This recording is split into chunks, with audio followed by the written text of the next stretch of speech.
ऊंच पहाड़वा चढ़ के जइब मोरे भैया, माँ तू खुशहाल हुई है।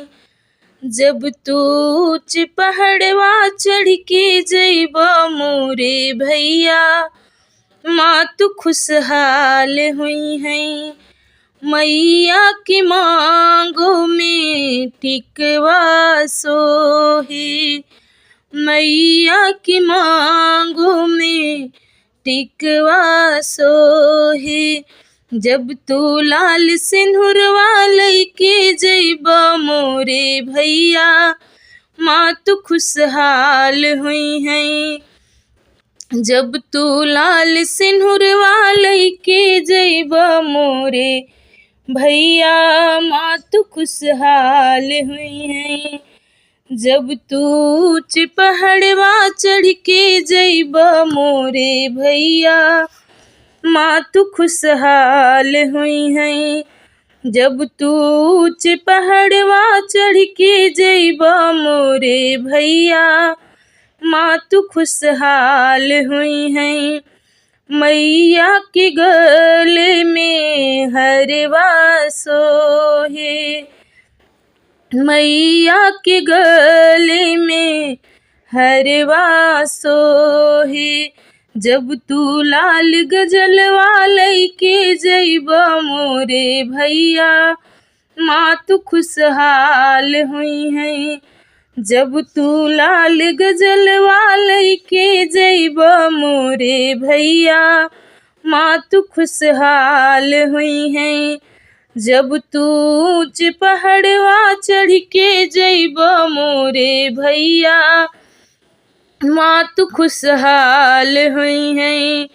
मैया के हाथों में चूड़िया सोहे, मैया के हाथों में कंगना सोहे। जब तू लाल मेहंदिया लइके जइब मोरे भैया, माँ तू खुशहाल हुई है। जब तू लाल मेहंदिया लइके जइब मोरे भैया, माँ तू खुशहाल हुई है।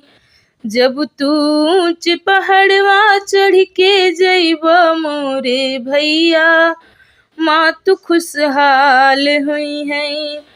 मैया के अंगों में लहंगा सोहे, मैया के अंगों में पियरी सोहे।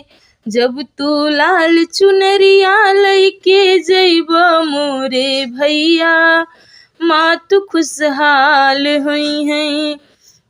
जब तू लाल चुनरिया लइके जइब मोरे भैया, माँ तू खुशहाल हुई है। जब तू ऊंच पहाड़वा चढ़ के जइब मोरे भैया, माँ तू खुशहाल हुई है। मैया के पैरों में पायल सोहे, मैया के पैरों में पायल सोहे। जब तू लाल महावर लइके जइब मोरे भैया, माँ तू खुशहाल हुई है। जब तू लाल महावर लइके जइब मोरे भैया, माँ तू खुशहाल हुई है। जब तू ऊंच पहाड़वा चढ़ के जइब मोरे भैया, माँ तू खुशहाल हुई है। जब तू ऊंच पहाड़वा चढ़ के जइब मोरे भैया, माँ तू खुशहाल हुई है।